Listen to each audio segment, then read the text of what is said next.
What is going on, everybody? I go by Philly Mike, host of the Philly Talk podcast, but we got something a little different. Last time, there was way too many people on the screen to actually get points across. That's why we got the smaller one here, one day before Christmas Eve. We are live on both channels, so, go ahead and introduce yourself for the people that don't know. Cowboy fans on his side, I'm Philly Mike. What's good, y'all, man? It's your boy, Mr. Rome, Cowboys fan talk. Yeah, me and Mike was talking on the side. We was like, we got at least some football points. So let's jump in there and do it before, what I'm saying? I know everybody gonna be busy tonight, so let's jump it off now, midday. Facts. And for my viewers, as CFT, I had a black shirt, a black hoodie on. I thought about going through, but the camera don't look right, so I had to do last minute, switch to white tee. Always got one on the side up here. But we got some good stuff to talk about.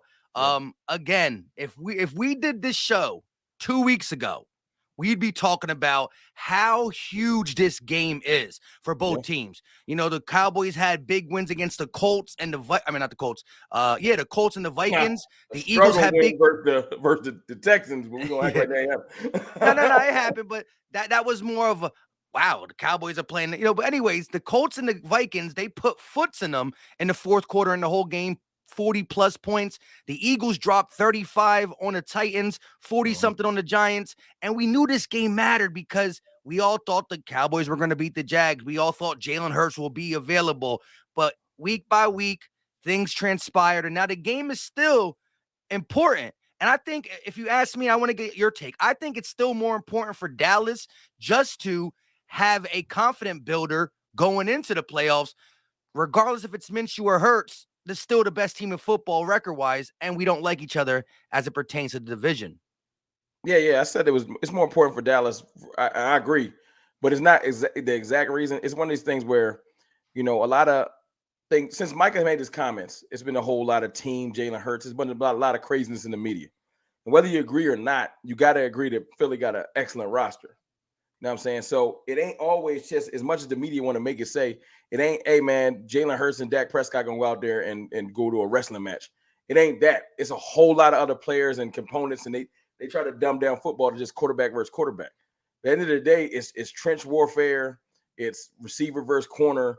It's a lot of in-game strategy, and Dallas needs to let everyone know that we belong on the same field with Philly, period. So it don't really got to do nothing to do with Gardner Minshew or Jalen Hurts or Dak Prescott, to be honest, or Cooper Rush, if you want to bring his name back up just to say it. It don't got nothing to do with them. It really got something to do with Lane Johnson and Sayamalu and y'all offensive line. And then you got Hargrave and Graham. And the trenches really are what the Eagles are built on. You know what I'm saying? And if we can't show that we can play in the trenches with y'all, even if it's a little bit, even if it's a close game and it's like, okay, Dallas belongs, because you know how I feel. I know we belong on the same field with y'all. I refuse to believe otherwise. But if we can't show it, then I don't care what I believe. It don't matter. And I don't put a helmet on. You know what I'm saying? So the first game, I know that y'all won by 9 points. But my point is, outside of them 3 turnovers, which really can tilt a game, it could tilt a game no matter who's the quarterback. You know what I'm saying? If Jalen Hurts came out there and threw 3 picks to us in the first quarter, second quarter, it would tilt that game. It would just make it hard, especially with the type of rosters we both got. So if we can go out there and just show that, because y'all going to go out there and try to run it down our paws. Y'all going to run it down. It is what it is. Y'all coming out there, Miles Sanders, Boston Scott, Gainwell, get ready. Y'all going to get some playing time. If we can show that we can stop that, then maybe y'all will let Gardner unleash some regular throws. But then we got to earn that. We got to earn that. I already know the strategy. I'm not even tripping. And you know what? If we can't stop y'all, ain't nothing else to be said. You know what I'm saying? We'll go back and regroup. And hopefully when we get Hankins back in the playoffs, maybe we can revisit this. But we can't be sitting around saying the whole team is on Jonathan Hankins' shoulders. That's just silly. That's like me saying y'all whole team's success this year is predicated because y'all got Joseph and Sue. And it's just not true. You know what I'm saying? So at the end of the day, tomorrow is about us going out there and showing. That's why I said, when people see I said make a statement and they don't watch my video, they get mad and say, what are you talking about?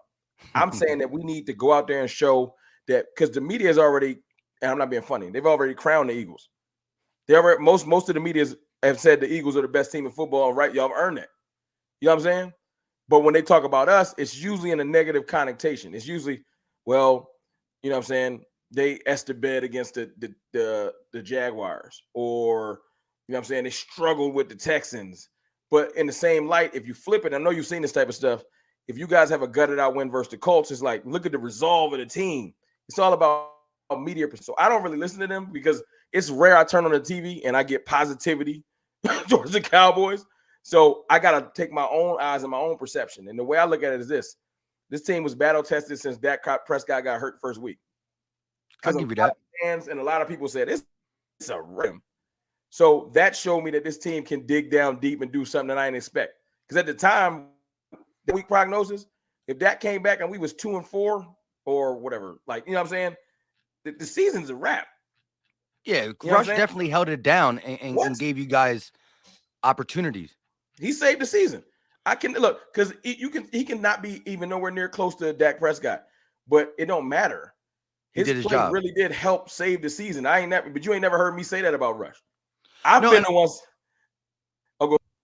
and what I also think Rush did is, even though Kellen Moore still wants to throw the ball, I think when Rush came in and they saw the success of the dual backs you got in Pollard and Ezekiel Elliott, then they said, okay, Dak Prescott's coming back and he can throw the ball a heck of a lot better. The playbook is wide open with Dak Prescott versus Rush, but they still never fully left that formula, which I always said I never wanted to see Cowboys try to be more balanced. I like that y'all throw the ball, because I think in sticky situations, again, throwing the ball can get you a 40 burger, a 50 burger, but in sticky situations, you try to lean back on that run like you did against the Jaguars at the end, right? That minute and 25 seconds left, it wasn't on Dak. It was a first down run, second down run, and a third down heave to, I believe, Noah Brown or Gallup. I'm Noah not Brown. sure who. All that It was being Noah. said is you get that first down, the game's over, and you went to the run game there, and it just didn't come in. It didn't fall through, and that's why I don't. I kind of want you guys to be that pass team, especially coming to Philly, knowing that it's a no-fly zone with I Slay and have no Bradbury. problem with the passes if we had the right weapons. If you look at like you a stats person, Mike, and like usually when we have a discussion on Twitter, it's not the place for it, so I never bring it up. If you look up separation and stuff like that for the Cowboys, we are bottom. Like if you really look at the way the pendulum swung in the division, and then we could sit CeeDee Lamb to the side. You can sit AJ Brown to the side, right? You can start from there. The weapons that Dak Prescott are working with, whether we want to admit it or not, like y'all don't expect y'all to give us sympathy. Y'all ain't supposed to. You're supposed to kick us while we down. I'm talking about just the facts of the matter. We, for some odd reason, self-inflicted wounds. Say, you know what? Let's not re-sign Cedric Wilson. Let's trade away Amari Cooper. Self-inflicted wounds. No one made us do that. And then we're like, hey, Dak Prescott, go produce more than you did before you lost your weapons. Like, not to be funny, is excellent. And I ain't saying Jalen Hurts couldn't thrive. But if you say, oh, okay, we're gonna keep AJ Brown, but we're gonna purposely trade Smitty. We're gonna trade him away. I don't know why. Let's just hypothetically. And we're gonna just try to run with, we'll keep Quez after he comes off of, knock on wood, if he came off of like a ACL. And then we're gonna just run with whoever else we put out there and expect him to do worse. You wouldn't expect the same results, right? So when I see Dak Prescott have any type of success after they cut his legs from under him, oh, not to mention we lost Tyron Smith until last week. We traded away Lyle Collins, self-inflicted wound, even though I think he's trash. That's a story for another day. He got in a car accident 2 years ago. He ain't been right ever since. So with all of the subtractions, I'll sum it up. I don't hold, like when Dak comes out and he's trying to force balls in the windows that he probably shouldn't have to. And then it's like one's tipped, one's this. When he used to have better weaponry around him, I don't hold it against him because I'm like, you know what? All things considered, you balling, you doing pretty decently. You know what I'm saying? That's how I look at it. But y'all ain't supposed to. That's why I don't even ask y'all to. Yeah. And ain't supposed to go down like that. And real quick, shout to Life is Crazy. It's on your channel. He said, Philly Mike, we got those points across and we are coming. Hey, we're going to see. Actually, we're the ones traveling to Dallas. And so we coming to y'all. But I understand what you're trying to say. And look, I even go back to Shady McCoy's ass talk, right? And he's explained it too. It's Dallas. Eagles week. Whatever you believe, you're going to magnify that 100%, right? You got to for this week. He explained it. But again, when he was getting, Coach Dungy coming out, talking about, well, look what Dak did besides the interceptions, that's when him and Acho brought up, how about that pass when Dak threw it pretty much to the defender? The cornerback ran the route for CeeDee Lamb, but CeeDee Lamb went ahead and just yanked it out. Oh, So you ain't you saying can't that always Dak's interceptions is bad, but I'll ask you this. This is why I can't take Acho or Shady McCoy or Stephen A. Smith or Dan Orlovsky. I would take them seriously if you can pick a segment when they talk Cowboys. Like, say they're talking Eagles, right? And they're talking about y'all run defense. They'll make great points. They brought in Sue, they brought in Joseph and anchored the middle. Now the pass rush can get home easier because the middle can't be moved. That makes complete sense. Mm-hmm. Start talking Cowboys before even every segment. I see Shady McCoy because I pay attention to human, your mannerism and everything. Body language, yeah. Shady look at Acho look at Shady. Then they look at Joy. Then they start giggling. And it's just like, yo, I'm supposed to take you seriously. If we came on this show today and you trying to make points and the whole time I'm laughing, you get irritated. You're like, yo, man, you all right? We trying to talk football. So that's my point. Like, Shady I understand his plight. He's getting probably paid well to do it. You were sit there to be the speak version of Stephen A. Smith's children. They don't even I don't take them all seriously. I don't take Shannon seriously. I don't take none of them seriously because it's big business to talk negatively about the Cowboys, whatever the angle is. So I don't even trip. That's why when I go on Twitter, I'm not trying to tell him he's stupid. I just clown him in reverse because it makes your fans mad. Like when I said he had on a Burlington Coat Factory suit, everybody got mad at me. It ain't my fault. Joke, and look, like I said, I can too. Like I said, if you want to break it down statistically, you know what I mean? This will be one of Dak's. Again, if you're not watching the games 100% statistically, it's one of his worst seasons, or not worse. It just doesn't stack up to all the 4,500, 30 plus touchdowns. I think this is one of his best years because. Oh yeah, again, the question is answered. You're going to put. Can he play without everybody? It's answered to me. Yeah, it's answered to me. You're not going to look if you say how many interceptions Jalen got. 5, right? Dak got 11. Sheesh. I'm just saying that's fine, right? That's 6 interceptions. But the points swing from being ranked 20 to being ranked within the top 2 since he's returned lets me know that his presence, his decision making, whatever he's doing, helped the team. It opens the run even more, yeah, for facts, because I'm just looking at it. So my point is this. I'm looking at it like this. Oh, he can ball like this without the weapons? Oh, well, go on in this offseason, bring some more weapons back in here. We lit. I'm not even tripping. I'll give you a CeeDee Lamb. Y'all said what before the season? Is he even a 1? I don't even know. I didn't say I don't even gotta have that argument no more. It's rap. He's a 1. So, but before it was a big argument. So my point is this. If he can do all this, because remember it was like, well, he's only getting yardage. Look at narrative, Mike. CeeDee Lamb's only getting yardage because Amari Cooper's taking away all of the double teams, right?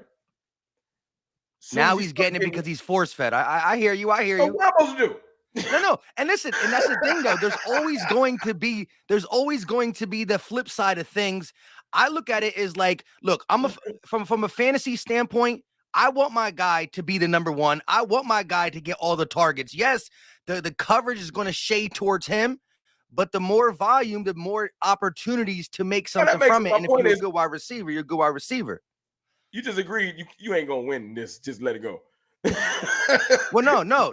Listen, at the end of the day, when we talk about A.J. Brown versus CeeDee Lamb, you can bring up both things in the sense that CeeDee Lamb gets more targets than A.J. Brown because he's the only one there that helps him. Noah Brown, you see how that ends. Correct.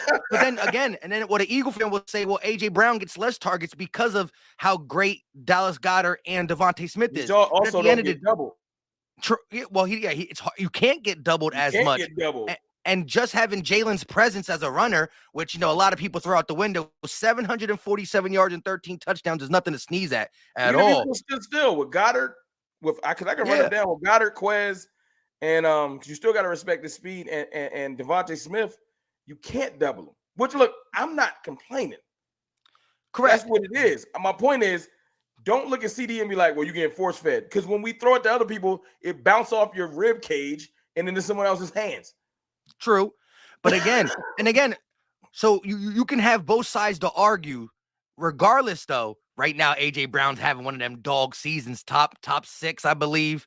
You know what I mean? And look, me saying that A.J. Brown, in my eyes, is better than CeeDee Lamb, that does not mean CeeDee Lamb is bad. I bet you A.J. Brown yards would be a little different if you took six games away from him, right? 6 games. No, 5 games. How long? 5. 5 games and put They Gardner average in there. but this is the crazy thing. Do This you think is it would the kicker. change? No, I don't know. You be the exact same. So you saying Gardner can make all them throws? You know the throws, the game baking throws that then the deep ball, yeah. Brown. You think Gardner is making them same throws? No, but hear me out real quick. Them some of the game breakers that got his yardage where they at. Correct, but hear me out on this. We've seen consistency in A.J. Brown's game from doing what he did with the Titans. Am I saying he wouldn't be balling? That's a different. Of course he would. Correct, yeah, but listen. Right now he got a 140-yard lead, something like that. No, I'm just saying. I'm just saying it would be. Let's just say it'll be a lead, but it'd be 20 yards. I don't know. This is all I can say. I went back and looked at CeeDee Lamb's stats. Now I will give you his two. But listen though, his 2 best games are with Dak Prescott, but his 2 worst games are also with Dak Prescott because of the flow of the game. That is not me saying that Dak Prescott was bad that game. You had one of the worst games was against the Vikings. You had a 40-point lead. So again, as the Eagles pull starters multiple times in the fourth quarter, that's taking stats away from Jalen and AJ. You guys blowing out the Vikings, running the ball in the third and fourth quarter, take stats away from CeeDee Lamb. Regardless, if I'm not, again, Dak could play so good. It's bigger than stats for me, though, Mike. It's like this. I know, but let me just finish real quick. Right. Dak could play so good where CeeDee Lamb's stats suffer because you guys have a big lead compared to when you had Rush. Every game was close, so CeeDee Lamb played the whole game as the number 1. But what I'm trying to say is this. He had a bunch of 80, 90, 70, 80. He had some really solid games. I would understand the argument if Rush's 5 games were CeeDee Lamb's worst games, but he actually got fed. And if you look at it, football, we didn't say Rush can't throw. No, and he can't like I said, hit him in the. We're not saying that. We're saying that CeeDee Lamb. It's to my point. CeeDee Lamb. The original point was, is he good enough to be a 1? CeeDee Lamb shows that it don't even matter to QB, i.e., what AJ showed when he played with Tannehill. Correct. I'm gonna get mine. You know what I'm saying? I'm not going to Hopkins, another one thing. Think about that. You know, the Brandon Marshalls of the world, the DeAndre Hopkins of the world. That's all he was fighting for. In the beginning of the year, y'all was literally saying, like, I don't know if he would be 3rd on our roster, 4th. Like, the disrespect coming his way was crazy. So now that that's dead, you just moved the goalpost. Well, CeeDee Lamb is good, but is he better with Dak Prescott? Because the pendulum always swings. That's why half the time, Mike, I don't know if you noticed, I don't spend time arguing with y'all on Twitter. I just spend time saying stuff to piss y'all off. I ain't mad at it. Because there's not an end to the argument. So why do it in the first place? Exactly. You're really not going to listen. I know talking to a Cowboy fan is like talking to a wall. And you probably feel the same way because we're not changing our opinions. Who lead the league in sacks? Who led the league in sacks? What, last year? No, just period, before y'all took it. Y'all. Now, my point is this. When y'all took the lead, that's like me coming through and saying, hey, but who got more pressures? I hear you. I hear you on that. I said yesterday, yo, in the league in turnovers now, right? First 50 billion people in my comments. But look at turnover differential. Shut up. Do we lead the league in turnovers or not? I mean, but it's only by 1. So, and we'll give you that. But again, and as you see, this is why I don't care about the stats. What I'm looking at is this, Mike. If you want to break this whole stream down and get tomorrow's game, and that's going. The difference between our teams is this. I really feel like because of the first game, the Cowboys know that y'all have a good team. They would have to know because we lost. The difference is our team is a lot more different than it was the first time we played y'all. And although we've got injuries in the secondary all over the place, right? Mm-hmm. A lot of other parts of our team have gotten better just by people being back. We didn't have our starting safety our first game. We didn't have our starting quarterback. Y'all do have one more turnover than us? Are you sure about that? What's the number you got? 27. 27. You talking about fumbles and interceptions, just turnovers in general? We got more turnovers than y'all, Mike. I can send it to you via text. That's why I was laughing yesterday. Because they was arguing me down in the comments. No, you don't. You wrong. I was like, go to ESPN. It's right there. It's not hard to. We lead league in turnover. And I know it's like because y'all had it for so long, just like we led the league in sacks so long. Yeah, I know. Care about the number. It can swing within the next couple of weeks. You can have a down sack game. We can take the lead again. Does that mean that your defensive line is bad? No. Does the fact that we are at high differential by 3, y'all got 12, we got 9. These stats are just direct implications that that's a good team. You feel me? But for some odd reason, when y'all talk about us, when I hear this is the kicker, because we talk trash about y'all, I'll say like to get under y'all skin. But if you go back and look at my trash talk, I never say y'all trash. There's a difference. The way y'all talk about us is like y'all literally mentally make yourself think that we are. Who's the worst team in the league? Texans. We the Texans. Y'all really in y'all mind think the Cowboys are. And then when I'm like y'all got 8 Pro Bowlers, we got 7. They snubbed a couple of our guys though. I'm just saying I don't care about the number. It ain't about the snub. It's just the fact that is a direct they got. It's a correlation of who you are. Yes, Yeah, we running down when I say run down Cowboys players, it's like y'all mentally lie to yourselves. I'm like Tony Pollard. I mean, he ain't that nice. Tony Pollard has more yards than any back on your team when you put them together. But see, when I say put passing and receiving together, what you mean Zeke and Pollard? No, Tony Pollard has more passing yards and rushing yards combined than Miles Sanders. He do, right? But if I say that, Miles Sanders not like, big in receiving. What about pure running back? But then when we swing the conversation to quarterback and I talk about just passing, you be like, hold on, you got to put the rushing in there. See, this is why I don't like talking straight stats because it just depends on the narrative you want to run. So what does Pollard have total? Like almost 1,300 yards. That's why I made the Pro Bowl. He got a lot of receiving yards. Which is dope. Look, and he got 10 touchdowns. Like he balling too. But I'm not slighting Miles Sanders is having an excellent year. I wouldn't. But my point is, y'all would. But when I bring up Tony Pollard, I done talked to LB before on the street. He just dismissed him like he don't even exist. I think Tony Pollard. Tony Pollard's getting paid. You know that. You're not. I don't know if you're not going to be able to bring him back unless you let Zeke go. We didn't done to pay the running back. Somebody else is going to have to get blessed with Tony Pollard. We just ain't gonna have it.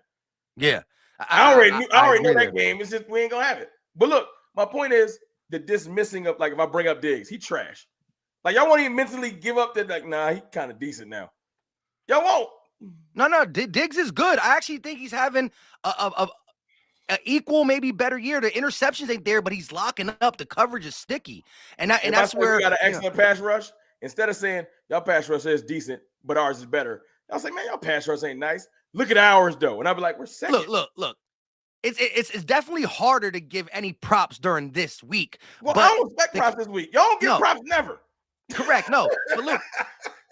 I'm a guy who says what the Eagles are better at, but that's still not discrediting what you have been able to do this year. About you, Mike, because you are an excellent analyst. No, I'm being serious. You do this on a regular. You know what I'm saying? Yeah. You talk to reporters. I also stand on what I say. Like things I say, I if I'm wrong, I'm wrong. But I don't like to be too outlandish, except for when it's just trash talk time. But there's a time for everything. Certain people, they wouldn't deal with you if you was just out here just talking crazy. You talk to reporters, you talk to everybody. You know what I'm saying? You still got a certain level of professionalism to even get those interviews. You feel me? Because people be putting their brand on the line by talking to people. My point in bringing that up is I'm not talking about you. I'm talking about what we deal with in them Twitter streets. So that's why if you ever pay attention to what I do, what happens on Twitter, it's almost like what happens in Vegas stays in Vegas. And what happens on YouTube are two different things. I can't go on Twitter talking logic.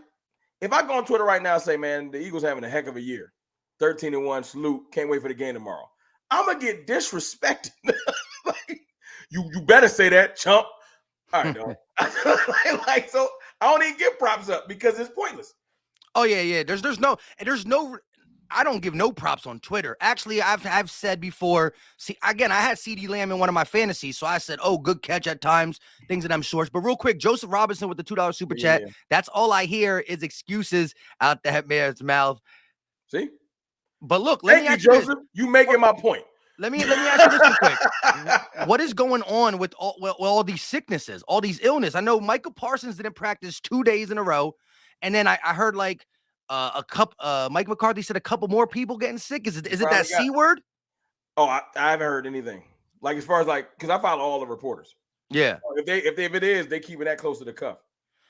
I think if you want to know my conspiracy theory, I think Mike is just tired. And they're giving him days off? Instead of them just saying rest, I think they just said he got the cold because it's hard to prove. And they probably said, "Yo, man, just go home and don't do nothing for the next 2 days, and don't hop on no podcast. Don't do nothing. Yeah, just sit still for 2. That's the conspiracy theory, because I don't feel like he had to, because he could. Let's not act like C-19 left. Yeah, it's still around, but they don't talk about it like that no more. You know what I mean? It doesn't affect the game that much. Now, if we do, then we'll see him for the playoffs. Like, because like I said, this game don't mean enough. All y'all gonna do is, because look, check this out, Mike. What's gonna happen if y'all beat us tomorrow? What y'all gonna call us? Trash. What y'all call us today? Just trash. So what does it matter? What does it matter? Realistically, again, this is Dallas week, and we like won y'all have away. Respect for us before the win or loss. It don't matter. So, like, if y'all, it can see if it was like we've been battling all year, y'all got kind of respect for us, and we battling for who we think really nice. It don't matter what we do tomorrow. If we blow y'all off the field, what you gonna call us? Well, if you blow us off the field, you know, I'm gonna take it on the chin. Call us trash. Nah. Let me say this though, CFT, you would look again. I think and I'm just speaking as an average Eagle fan, right? Like again, the last and you know the NFL. Real quick, shout out to one of your subscribers, Shonda. She said everyone on our team is trash until we lose in the playoffs. Then it's how did you lose with all those weapons? That goes for don't brush over that. That's an excellent point, Shawanda. That's because that happens. We be trash all year to that loss. They be like, yo, it's weapons dripping out the back. What's wrong with that?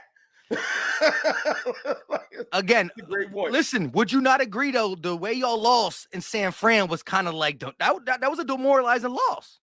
No, we got beat up in San Fran. Yeah, I mean all around, not just Dak. Your whole team got. Yeah, we got everything. We got beat up in San Fran. Because as much as Dak was bad, your offensive line was not giving him no time as well. Bro, you know, y'all just got destroyed. Want to blame everybody, but it's not. That's not fun. Let's blame Dak. I want to blame everybody. The quarterback always gets the grunt of the succeed. His paycheck, he deserves it because it is what it is. Yeah, it is. I mean, when you getting that money, you do got to take that L. He know. Yeah. I agree. Real quick, 40 boy Lou with the $2 super chat. He said, bleep podcast Parsons and pick Prescott. Choke season. That's Philly 500's favorite thing to say. One more super chat, and then I got to get some more stuff. Big Fish Little Boat with the $5 banger. Cowboys trash. Get smacked by Minshew. Watch. Here's what I will say. I think if you only are as good as your last game you played, right? It's a update your resume type of league. It's a what have you done for me lately? And losing against the Jags is why, you know, shady. The Jags ain't, let's keep it funky though, Mike. They've been playing better. They're not bad. No, they're going to make the playoffs. They're not bad. They're not bad. They definitely are fighting for that last playoff spot. My mind makes me say it's just the Jags. But watching Trevor Lawrence move the ball up and down the field, not just versus us. He had a 14-point lead against us. He had a 14-point lead. We came back. Now, the Jags is attributed to y'all old coach. This y'all fault. Dougie P. Yeah, he can coach. Cheesesteaks. He can coach. Obviously, he can coach. Didn't he win y'all the Super Bowl? Yes, sir. Ain't nobody not saying he not a good coach. Nah. It's just your mind that you want to say it's just the Jags. But I tell you what. Going these last couple of weeks, don't nobody in the AFC want to see them right now because they're doing what most teams do. There's usually one team that's like, Oh, they looking a little hot. They get on a late run. And Dougie Peterson is known for that. Doug Peterson is known for getting But on I'm late good. run. We already got them out the way. I don't got to see the hot team no more. Go do that to the AFC. like, you know what I'm saying? Yeah, and let me just say this Mike. though real quick. When we play the Jags, I was kind of nervous. I wasn't nervous, but that was a game that I was, talking about. Pay attention. Don't just call them just the Jags because, yes, there was a lot. After we beat the Jags, they went on a losing streak. No ifs, ands, or buts about it. But prior to playing us, they beat the crap out of the Colts and the Chargers. And it wasn't just the Colts are the Colts, but it's the way they beat them. They beat them by a combined score of 60-10. They outscored a team 60-10 when we went to Jacksonville. And so I was like, dang, they got a great run defense. It's raining, but that nice little comeback on our resume. But the league ain't as simple as I beat you back then, you the same team. No, every team changes. So it don't matter. It's just for trash talk purposes. Because at the end of the day, the Bengals ain't the same Bengals we beat. Oh, no. Yeah, it's a different Bengals. They looking crazy right now. You know what I'm saying? But we get to say we beat y'all, but at the end of the day, it's a different team. Just like, who might be more dangerous, and we both blew them off the field. The Vikings. As much as we want to say the Vikings ain't the Vikings. Second time, yeah.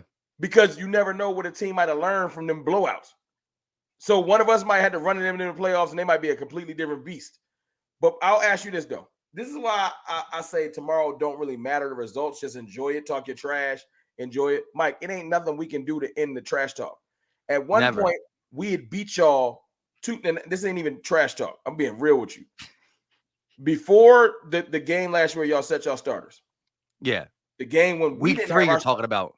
When we had Andy Dalton, the first game, right after Jalen Hurts had just had 2 excellent games, right? Is when he first got the starting position. And y'all went up by like 14 versus us at home. Remember in 2020 you're talking about, yes. In 2020, right? We ended up winning that game by like almost 20. Well, I forgot the exact score. Then the next year when we come back, the only time that Hurts and Dak didn't played each other, right? Yeah. Hold on. Some of your Cowboy fans on Twitter talking about Rain Dakota Prescott is 2-0 versus Jalen Hurts. You forget about Andy Dalton. You forget about Andy Dalton. But my point is, those was 2 straight blowouts. 2 different seasons, but 2 straight blowouts, right? So in the rivalry, 2 back-to-back times, we had won handily. And then you can ignore the other game if you want to.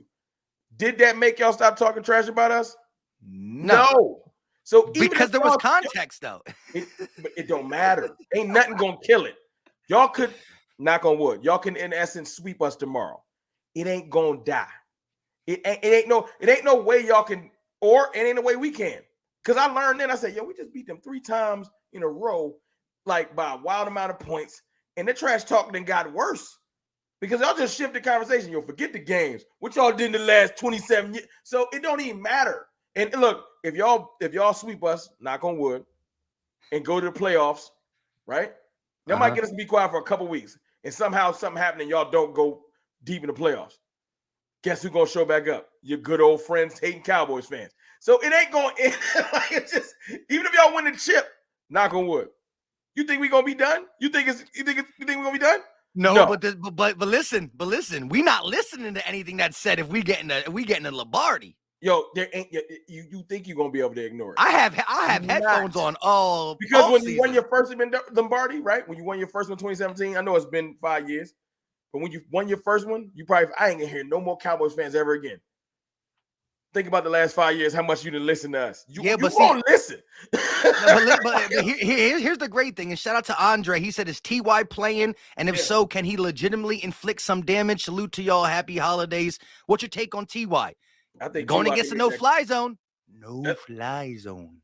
I think T.Y. can make that catch. Look, bro, I don't have no. I'm not worried. I saw in the last, we can talk some football. In the last, 4 or 5, who the best receiver y'all done played? You mean defensively? Yeah. You're talking about the whole season or just the last couple games? The last 4 weeks. So I looked it up, and it was wild. I mean, I was like, they on a run where they ain't played a good offensive weapon in a month. And the one y'all did play, y'all punched him in the eye and gave him a concussion in the first drive and set Traylon Burks on down. The last time y'all played a good offensive weapon, it was 2020 at halftime. Who? Christian Watson. And my then point is, no, my point is this. There is a possibility of not playing for a while, and as bad as y'all think we are, and y'all think we bad, I know you. I hear you. We might as well not even step on the field tomorrow. I'm telling you. oh my God. Yo, listen. I'm telling you right now, Mike, that's a thing. That is a thing. Not playing people is a thing. This ain't about strength of schedule. This is about literal. Go back and look at the receivers you done played. I was like, who are these people? I can't name them. In the last month, and I'm talking about, and it ain't, trust me, it ain't like been bad receivers with good quarterbacks. Who's on the Jacksonville Jaguars? What receiver was on the Who's Jaguars? Zay Jones and Marvin. You know these receivers. You know who Christian Kirk is. You know these people. Hold on. Christian, that's what we really doing. That's what we doing now. You don't? That's what we do. Bad receiver. Marvin Jones ain't bad receiver. They're C pluses. They're C pluses. Zay Jones is a C plus. He's like 40. No. Marvin Jones is like 40. Zay Jones is their second receiver. The one that was roasting Kelvin Joseph. Zay Jones went from the Bills to the Raiders to the Jags. Why he keep leaving teams? Leaving teams don't matter, Micah. You know that. You do. As a receiver. Hold on. Here's my thing though. The Jags Kurt Warner. He played on like 4 teams, and he in the NFL Hall of Fame. Who? Kurt Warner. Quarterback. It was a different game then. It was a different game then. Go ahead, say it. No. CFT. So wait. What has Zay Jones is? Are you saying he's better than a C plus? Yes. What has he done ever in his career? Receiving core? Is he better than Noah Brown? I don't know about that. Hold on, big dog. Like, what has Zay Jones really done? Though? Marvin Jones better than Noah Brown? Yeah, even though he's old, I'll take Marvin Jones. Christian Kirk? Christian Kirk he's just a slot guy. He okay. Add all that together, right? CeeDee Lamb better than all of them. Yeah, but CeeDee Lamb by himself. Oh, come on. He got Dalton Schultz. What about your tight ends? Like, we can't be doing all this. Hold up. What happened to Michael Gallup? Y'all used to say Michael Gallup was better than Devontae Smith. You're acting like we got beat 40-7. No, but we did move the ball. It ain't got nothing to do with that. This is more so. Yeah, last week was it because when the game was on the line last week? Because I'm sure you was watching. No, I was watching the Eagles. We played at the same time. The offense needed to go down and score a touchdown. Dak did. Did he get that first down though? With 1:25? He did. He hit him dead in the chest. No, that's overtime. I'm talking about 1:25. Ice the game. Get a first down and it's over. You don't got to punt to the Jags. Oh, look, if you just get a game-winning drive, you don't get a G-pass? I don't know how you grade football, but you a wild man if you like, yo, that first down more ain't as heavy as that touchdown drive you just had. Hey, the best play is the last play. But back to my point. The most important play is always the last play. Yeah, you successfully, okay, in the last play. Well, the last time we saw Hurts play through 2 interceptions, is that him? That wasn't his last play. He also threw 2 dots after that. Is that him? One game. Is that last game him? Is that his resume? No, it's not. No, but let's see this. But what we'll do is this, though. He threw 2 picks. I'm giving him props. You missing it. I'm trying to tell you that's not his resume. You trying to argue your resume point to downplay Jalen. I'm saying that ain't his resume. His resume is an MVP type season. Thank you. What I'm saying, though, look, and I'm not. This started with the Jackson. No, I'm asking. Hold on. You couldn't answer me who you played because you don't know. You don't know none of them dudes. First, you trying to downplay the Jaguars to make yourself feel better. But Richie James and I swear to God, you can put the. Let me read these dudes off because I looked it up. The Jaguars' weapons at wide receiver are not good. They're not. Who is B. Pringle? C. Komet. I know Darius Slayton because he trash. Okay, that's the Giants. You played the same receivers. Okwanwu. You played them same receivers. No, the Giants is bad. That's why we swept them. And that's why we will sweep them too. We put up a 48 burger on them. To my point, they're a part of my original point. Who are these people?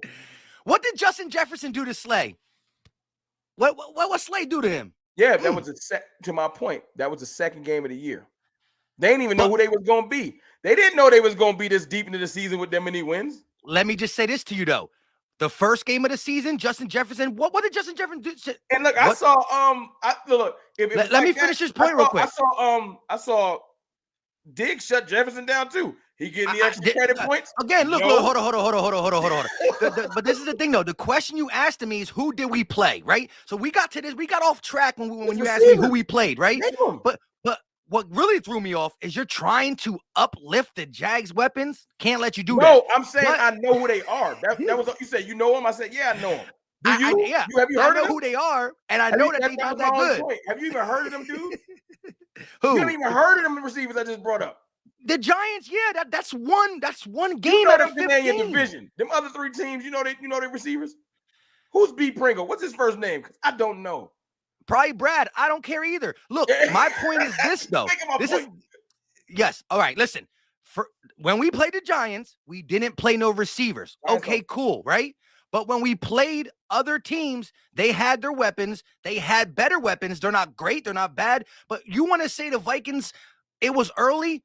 The game before Justin Jefferson got locked up, he dropped $180 on the Packers week 1. So he was in his bag. We took him out of his bag. You think I'm trying to downplay today's game? I'm saying you just brought up a game from week 2, and you 13-1. Name some weapons since then. CeeDee Lamb locked up. They won't let lock him CeeDee Lamb out. up. He didn't have a bad game versus y'all. You ain't lock CeeDee Lamb up. What was his stats? I think he didn't have over 60 yards, probably. Like 70, like 66 or something. I can look it up. Yeah, that's not good. It's not that bad with Cooper Rush. It's not that bad. Oh, now it's just Cooper Rush again. Here we go. Keeping it real right now. I'm not even being funny. Outside of CeeDee Lamb, you telling me you play only 2 good receivers? I mean, let's go down the list. They'll play 14 games. You can't. Y'all don't. They're not there. But it's been phenomenal. Hold on. This conversation is brought up like if your weapons are something to be worried about. It all started because I said no fly zone. That's my point. No, I was getting there, right? You brought it full circle. My weapons ain't nothing to be worried about, right?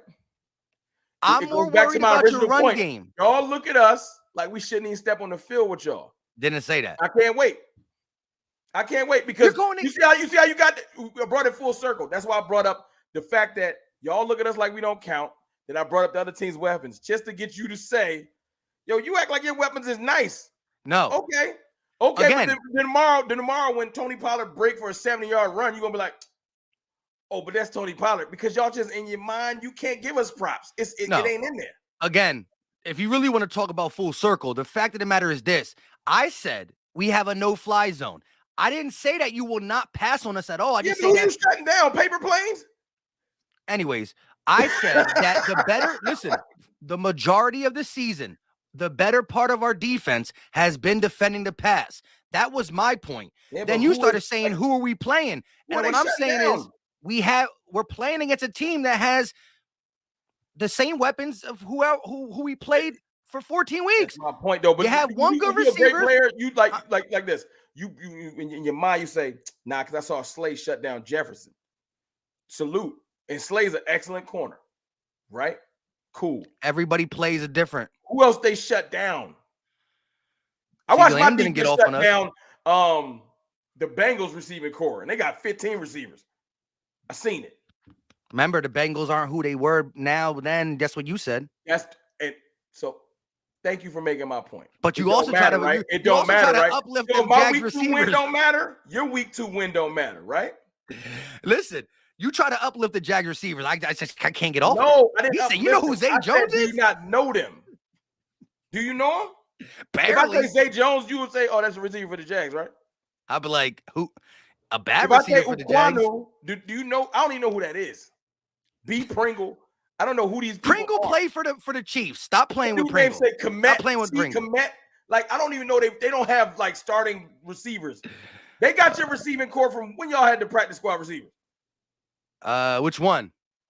What year was that? When y'all where you said when we beat y'all at Walmart greeters? I give you that. 19. I ain't running from that. That was true. 19. That's the receivers y'all been playing for the last month. Practice squad receivers. People that worked at UPS last week. And you can't find one. When we get offline, go look. I bet you can't send me one like the best receiver you played in the last month is Christian Watson. Now he went off on y'all. He had like 200 yards. And he went off on y'all. But he had more yards against y'all. I mean, that's fine. And here's the thing. That does not make my point. That makes me know that a good receiver can get through the no-fly zone. Again, football is a team game. Let's bring this more full circle real quick. And then we got to hit these super chats real quick because they're piling up. Go. But let's just say this. The thing is this. So Christian Watson that game, he had what, 100 some yards, but still as a team, under 250, right? You do not have teams come into Philly. You know why they had under 250, right? Because Aaron Rodgers got hurt. Blah, blah, blah, Don't get mad at me, blah. because it's a fact. The fact of the matter is who put him in the dirt? Y'all put him in the dirt. I think it was Brandon Graham. Somebody sat him down. It's not our fault. Discount double check. He needed to get better insurance. Yo, y'all earned that. Y'all punished it. He got hurt. You ain't kill him, so I don't feel bad. All right, but CFT, again, let me just get this point across one time. 250 yards allowed through the air through 15 weeks. I don't care who I play. You don't see that often. This is a passing league. A lot of 300-yard games are played every Sunday, but you don't normally see a offense have 300 yards passing on this Eagles team. And so my thing is, I'd rather you guys come in this game trying to pass than trying to run with Zeke and Pollard. I'm not saying you're not going to succeed doing it, but I would rather have to guard against Dak Prescott and your many weapons. We don't have many weapons. Like over running with Zeke. Because Zeke always has, listen, Zeke finds a way to have a good game against Philly. It's been his MO his entire career, jumping over people and stuff. So I would love to see Dak Prescott come out with 48 attempts. We got one receiving weapon, and then we got our other weapons are in other places. We don't got mad receiving weapons. That's not me being funny. Look, no one in the world wants Michael Gallup to be better right now. He just ain't quite right. Can he make if the ball gets near him, I think he can make the catch? Yes. But can he get separation right now? Unfortunately, I can't. It ain't even an excuse. I've been trying to talk it up all year. It just ain't. It ain't coming. But a lot of people said he was better than Devontae Smith. That was me. Is he still? I'm people. Is he still? I can't. Not until you're healthy. I can't say that. No. So Devontae Smith is better than him right now. All right. Well, let's get to these super chats. S Blunt with the $5 banger. What are the key matchups in this game? Wide receiver versus corner, D line versus O line, running back versus linebackers, tight end versus safety. Out of the things he threw out there, what do you think is the biggest matchup for this game? Both sides. Which one? D line versus O line, both sides. I agree. I am interested in seeing how we stop your run, but I would say first is the D-line, offensive line, the trenches. That's part of it. Stopping the run and all that. Yeah. Pass protection. Because if you give Minshew all day. If we can't get nothing on him, he gonna eat. And he's not a running quarterback by any means, but he gets a little busy he's back there. He'll move around, he'll dance. He can move a little bit. Taylor Heineke. I ain't afraid of his legs. Just like I ain't afraid of Taylor Heineke's legs. But you know who you are afraid of? AJ Brown going across the middle. No, I don't like y'all biggest thing that y'all do, if I want to talk like complete strategy that we not good at right now, is crossing patterns. So like AJ Brown does this thing where he runs behind the this is me just watching football, like breaking down what y'all really good at, where he runs behind the line of scrimmage. And if you don't, as a corner, if you don't navigate the linebackers right, we got you twice that last game with that. Yeah, motion AJ Brown. So I watched the game again. I was like, what was one of the things that was killing us? But when I watched the game, one of the guys that's hurt for the year, Jordan Lewis, is literally jogging. Like, yo, man, like you don't got AJ Brown. So when the ball is snapped, AJ Brown is here and he over here. Before he even can break towards him, AJ Brown already 5 yards on the field. Yeah, that was the play that Micah Parsons was trailing. Micah Parsons wasn't guarding him, but he just seen how open AJ Brown was. So look, excellent play design, excellent player. I'm not trying to hate on it.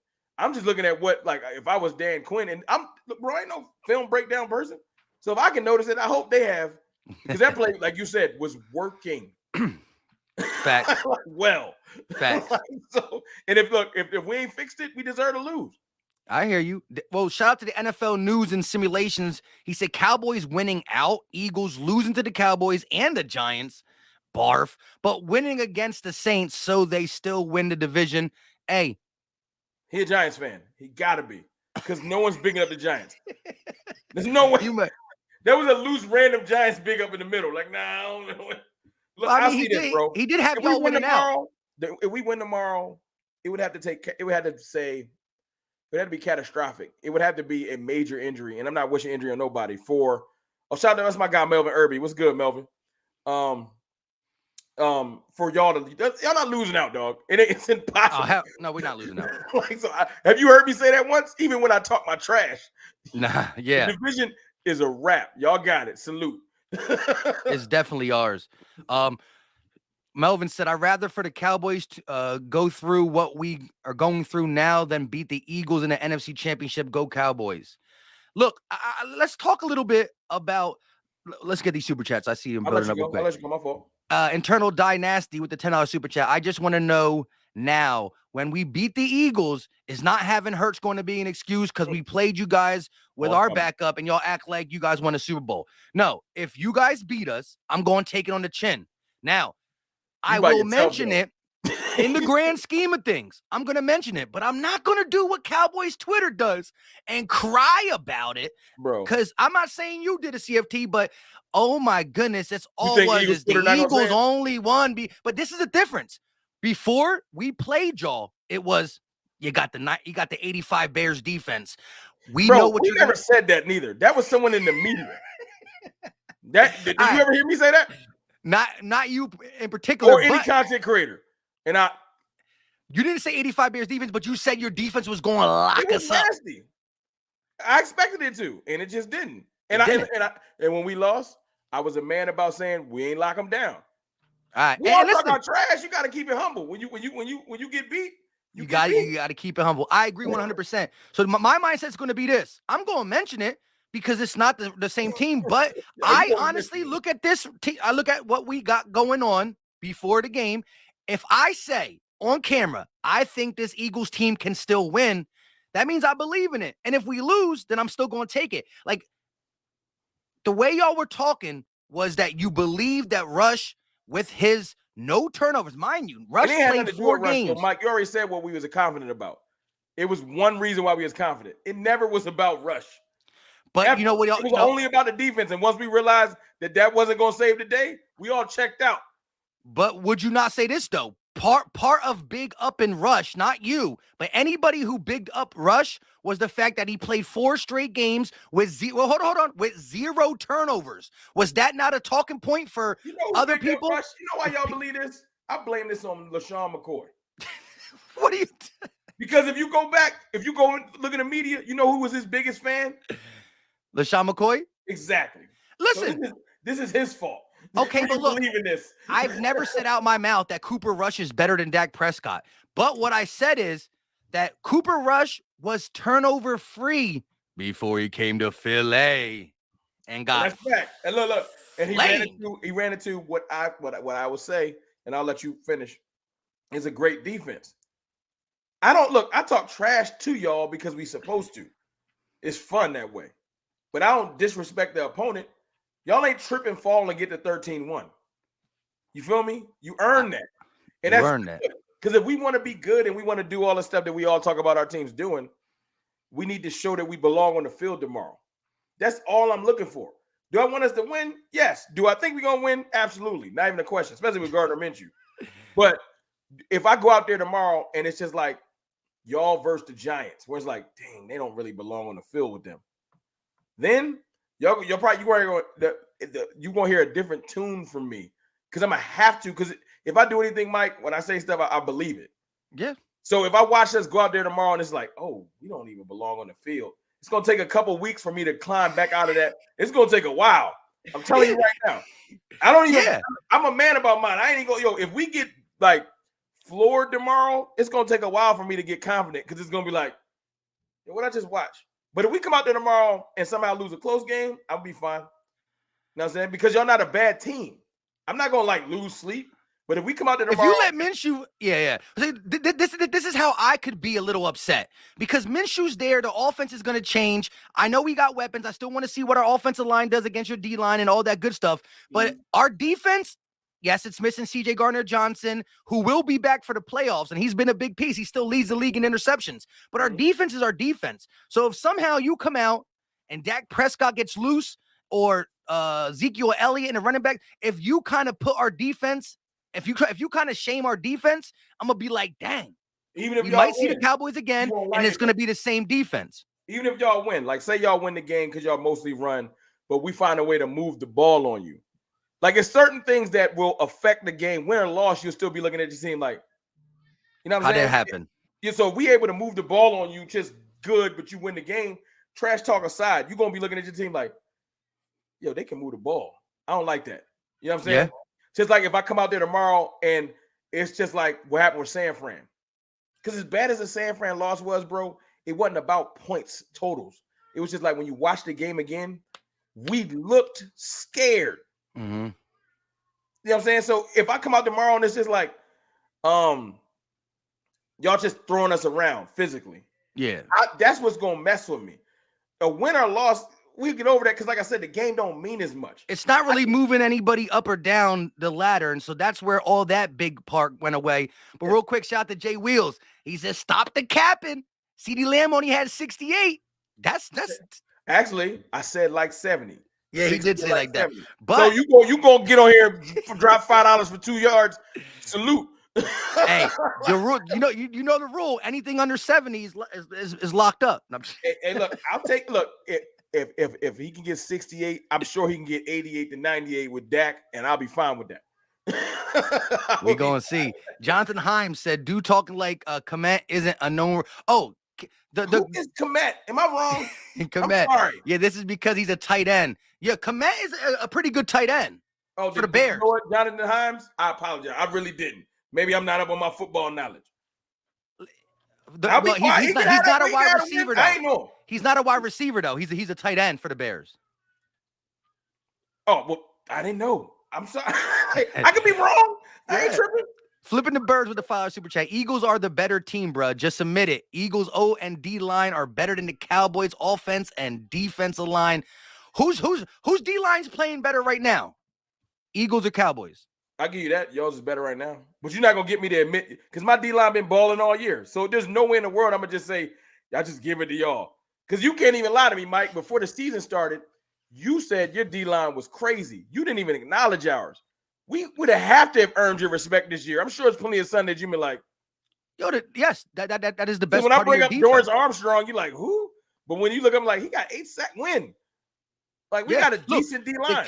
The Cowboys' best part of their defense, what helps the secondary, not Trevon Diggs, because he's a dog, but like Anthony Brown and some of your other guys who plays tough, but they're not household names. No. That defensive line definitely puts pressure on the quarterback, making these cornerbacks not have to play defense for so long. But that's my excitement for tomorrow, because everyone on your line, whether y'all want to admit it or not, are Lane Johnson. Lane Johnson's incredible. And Kelsey's incredible. But to act like y'all haven't given up sacks this year is bananas to me. So the pressure, the times. Yeah, but you've been bad the last 2 games. The Texans and the Jags hold y'all to 1. That don't matter in football. It can switch even. Look, the Jags was bad for a couple games, and then a light switch hit.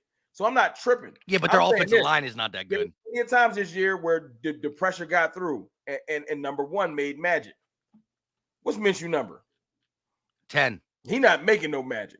Someone get through, he getting tackled. Like, so I'm letting you know tomorrow when you like, you couldn't make that happen. How many sacks y'all getting against the Eagles tomorrow? About 5. Yeah. Hold up, for real, you coming in with a 5-sack game after having 1. How many sacks do y'all have the last 2 games? Yeah, you know combined? why? You know why? Because I even saw, and this is at full strength, I saw the Texans were not as good as D-line have real good success versus y'all. Not versus Lane, but versus y'all. So it's not impossible. I saw that Texans game. I remember watching y'all on Twitter. How are they getting through? So Jordan Mailata was the weak link. Yeah, he was getting beat. He was getting beat that game. It happens. So it's not impossible. That's all I'm saying. Is Micah Parsons going to line up on Lane's side, or is he going? He's going to go to Mailata's side. I would love for him to play on Lane's side. I want to see the matchup.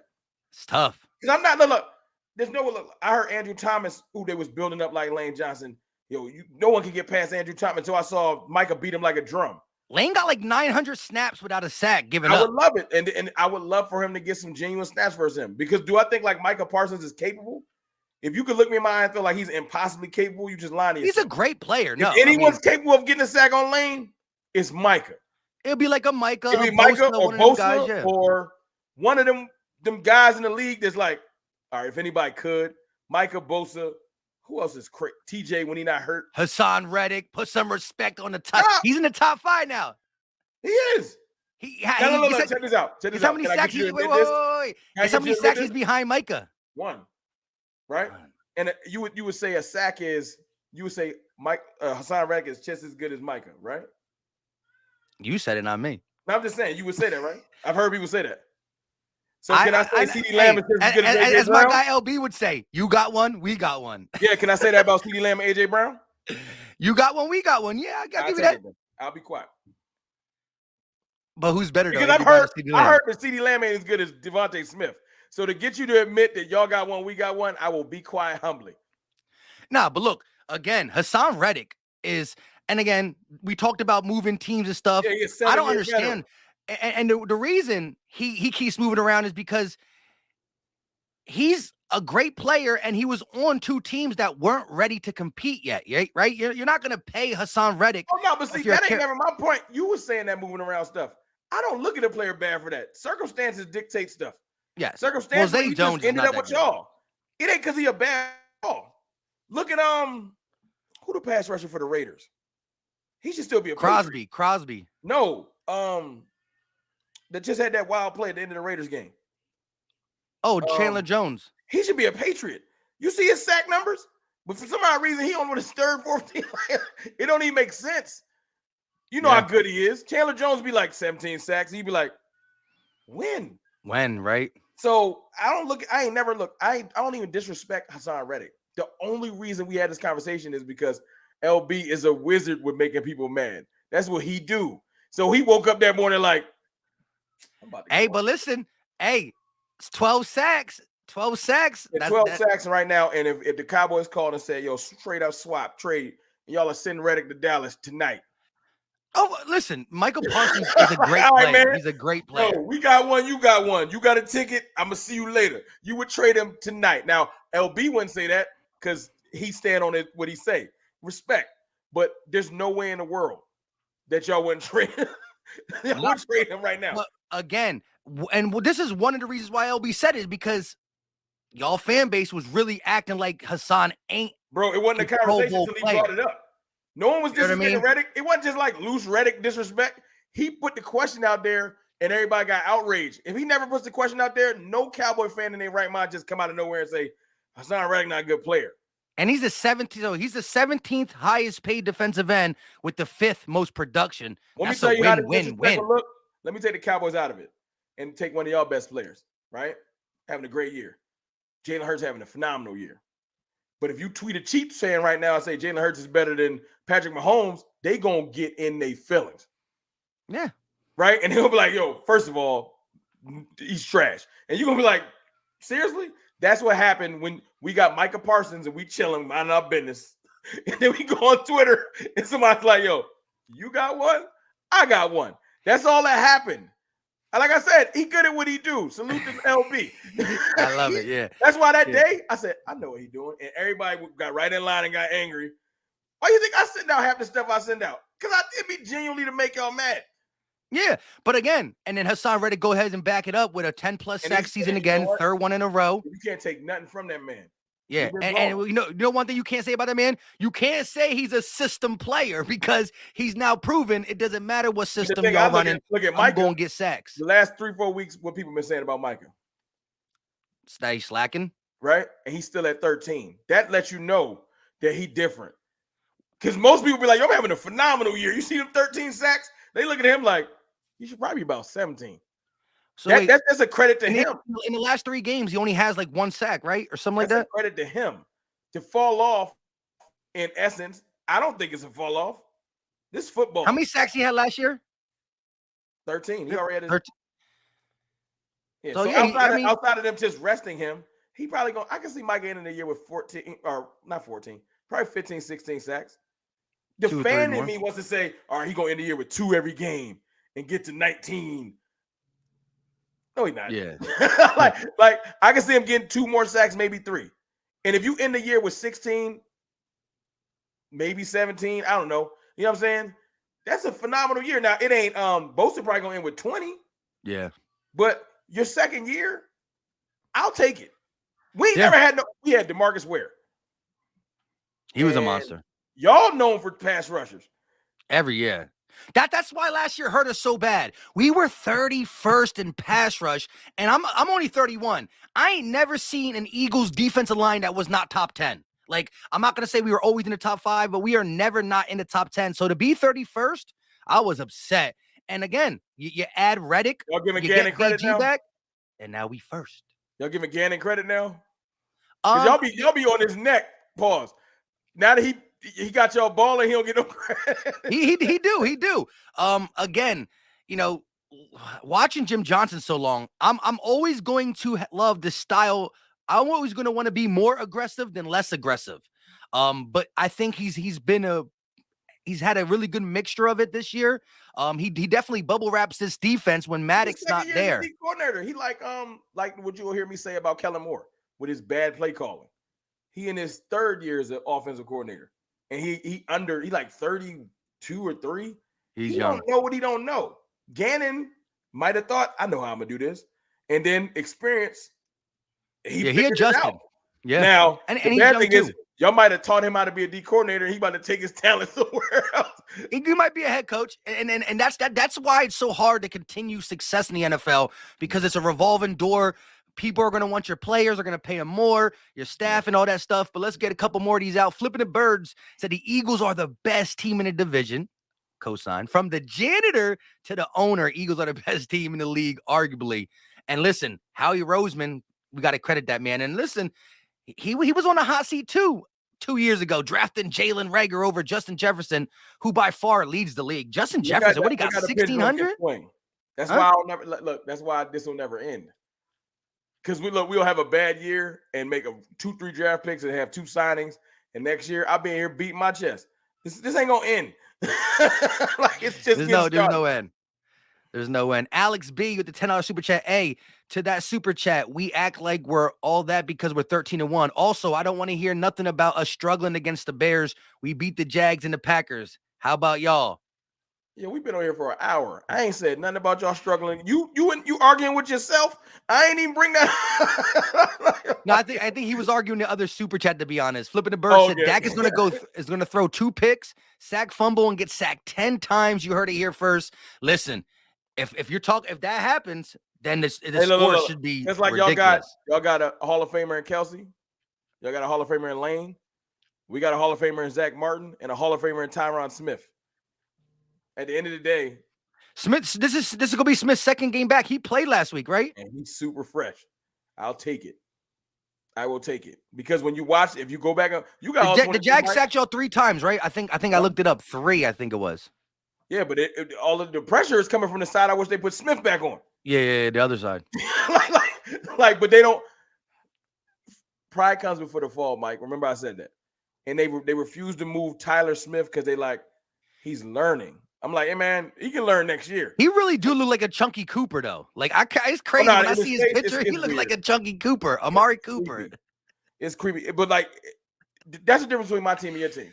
Your team would have put Tyron Smith back in his rightful place and figured out the rest. They are so prideful with their thought process, they won't move. And I love Tyler Smith. Is that McCarthy or is that the ownership? No, that's the ownership, bro. At the end of the day, everything go across the Joneses' desk. And look, because I feel like it just do. It does. And look, because Tyron Smith is obviously, I don't care how good Tyler Smith is playing. Tyron Smith, when healthy, he could be 50%. It's just, he a Hall of Famer. He know how to play. Like Jason Peters right now. You can clown him all you want to. Is he starting? He starts? I want to. I would love for Jason Peters to start right tackle, Tyron Smith to play left tackle, and to put Tyler Smith at the position we drafted him for at guard. They won't do it. No. My man might be. If you sack us 10 times tomorrow, maybe they'll listen. Like, I'm gonna be upset, but it might be a way to. It's like when y'all beat us and got Garrett fired. It might help because the way we're looking at right now, Tyler Smith is a bulldozer. He's strong. He's a big dude. He want to wrestle, but when it's time to play nuance and have drop back and stuff, like he's learning. Yeah, and you're more of a wrestler at the guard position. You got to have all the nuance at a tackle position because you got really crafty guys coming off the edge. You think I want to see? Now look, I'll tell you this though. Hassan Reddick come off the right edge, right? Left. He playing off when we line up. Well, no. He'll come off the right. Yeah, he's playing against defense left. Defensive I feel left. more comfortable He'll come off the right tackle. Yes, right tackle. I feel comfortable with Tyron Smith versus Reddick. I'm not saying he can't beat him ever. I'm saying I feel more comfortable with that. But Sweat versus Tyler Smith, I'm not excited about that. That is what I'm going to watch. This is what I'm going to watch because Tyron Smith playing the right tackle. I want to see who's the first to get a sack between Reddick and Parsons against two Hall of Fame tackles because Parsons is going to be matched up against Lane for a lot, and we're probably going to see the Reddick. What's it called? Tyron Smith matchup. So we're gonna see that. Rashawn said you still think Parsons is way better than Reddick. I want to see that matchup though. Yes, ask Reddick. Would he trade Reddick for Parsons? That's be the ultimate. Would you do it? He said way better. I'm just saying it, way little, whatever. Would you trade him for him? Because I bet you Mike ain't gonna admit it. He's younger. He's younger, so I would have to do it. All right. Nah, Parsons is younger than Reddick. If my man want to say Reddick is better than Parsons, that's fine. Because I don't want to downplay. I don't want to make this me trying to downplay Reddick. I think Reddick playing great. You know what I'm saying? And he has been for years. You know what I'm saying? I think Parsons has been having a bad couple of weeks, and it happens. You know what I'm saying? And we'll just see, can he bounce back? Because if he can't, then he got to take what comes with, you got a bunch of praise. You got to take the praise with the doubt. Right now, he in the doubt. He got to get it back right to praise. But still, like, and again, this is only Micah Parsons' second year. So year 3, year 4, year 5, there could be an element to his game that we don't even know yet still. So I like who he was hanging out with, though. Keep hanging out with Vaughn. That's a good comparison. That's a dog right there. Keep hanging out with, look, make that your big brother. Let him teach you some things. Because Von Miller, before he Vaughn wanted to come to the Cowboys. You heard him, right? He wanted to. Y'all cheap. And guess too cheap. You're right. But no, the Bills really paid him though. Like that was a hard. We might have gave him some bread, but when you talking 130 million, everybody said he's on a 5-year deal? 128. And he's 33 though, right? 32. He gonna be playing till damn near 40. That's crazy. What? If he comes back and look like he did this year, then it's money well spent because he was killing it. I gotta actually see him play bad to clown it because of injury. Anybody can get nicked up. He got injured. Go ahead. Real quick, Ruben Rosa said Dak needs a staple win. He needs to win tomorrow. It won't be tomorrow. Wait. Us beating y'all tomorrow ain't a staple. Because the media, that's who decides this, bro. Not our Twitter war. If he beats Gardner Minshew, it'll be just that. It is what it is. It don't matter, bro. Even if we blow y'all out, it don't matter. But if he loses, though, that's going to be a big thing. A staple loss. That's going to be a staple loss. Because, again, I think shout out to the 774 people in here. Again, we are live on 2 channels. Hit the like button wherever you're watching it. We're going to get these super chats out, say a couple more things and finish this up. But we started saying, both of us agree that the game is bigger for the Cowboys in a sense. Y'all just lost to the Jags. You want to be a good team, regardless if they have their starting quarterback or not. You want to have a win that looks good, or you just want to be playing your best football to end the season. And that's why Jalen Hurts being hurt, even though he's going to be healthy for the playoffs, most likely, it stinks because you want to string your best games. You want to get on a hot streak. You want to be playing your best brand of football. And that's low-key why they played their starters against us last year. That wouldn't advance us at all. Y'all played your starters and put a 40 burger on Minshew. Hey, Minshew played that game, but Minshew didn't have the rest of the starters on the team. No. To your point, for everybody that might have jumped in late, you know what I'm saying? If you don't want to go back to the beginning, I agree with Mike. Tomorrow, the game is bigger for us. It's not about, like, I'm putting all trash talk to the side, everybody that's in here. I'm just being real. The game needs to show tomorrow because right now the NFL acts like we don't even belong on the field with the Eagles. That's the media to the fan bases to other fan bases. So we just need to go out there and show tomorrow, yeah, we belong on the field with the Eagles, period. It's messed up that it got to be like that. But at the end of the day, that is our fault. If we didn't want to be looked at like that, we would have closed that game out last week. Because we dropped that game, however circumstances. You could say Noah Brown dropped the ball. You could say Kelvin Joseph got beaten like a drum. You could say all of that stuff. Then this is why I was so mad on my video last week, because we want to be respected a certain way. It's like, put it like this. Jerron Kearse, our safety, said it this week. You're only as good as what you put on tape. In the last 2 weeks, we've been putting trash on tape. So for the fans, I can argue it. The last 2 weeks, we've been putting trash on tape. So if we want to get our respect, we got to go earn it. Now, beating Gardner Minshew, we can beat him handily. It might not even matter to nobody else, but to the team, it will. And that's why tomorrow mean more for us than, because it don't matter to y'all. Y'all can go out there and get blown out tomorrow. I'm like, yo, man, we 13-2. It is what it is. We 10-4. And if you want to say in a mental spiral, yeah, they need to get their mind where Dak got to work on his interceptions. Our defense got to tighten up. There's a bunch of things on our end. And I can't, if I act like that stuff wasn't happening, I'd be lying to all 700 people in here. And I ain't going to do that. Mikey Cabin with the $5 super chat. Is there any big names out for Dallas tomorrow? He said what I said. I heard there was an illness going through your organization, Fly Eagles Fly. We talked about that. You said you didn't hear anything crazy. I think everybody that was sick is going to play like big name. Leighton Vander Esch, to us, which is a big deal because he calls the plays now, he's out because he got a neck stinger. So he's out. Yo, he can't get away from them. Playing good. I know people don't want to give him props, especially like Cowboys fans. He's been playing phenomenal this year, all things considered. So him being out could be a problem. And for everybody that's watching, and Mike, I don't know if you into it, we got a cornerback competition presently. So Kelvin Joseph might not even start tomorrow. Who's it out of it? Joseph and who? It's a lot of people. It's Kendall. Y'all signed some people too? Yeah, we signed 3 corners in the last 2 weeks. Not this week. We signed them in the last couple of weeks because when whatchamacallit got hurt, we just needed insurance. Anthony Brown. You wanted to give Kelvin Joseph all the chances in the world. But when you biting on double moves, getting slow roasted like something with sea salt on it, you know what I'm saying? You gotta give other. So right now, they might try them back out there because they might. But right now exactly. And I used to love Kelvin Joseph, but right now I'm just being real.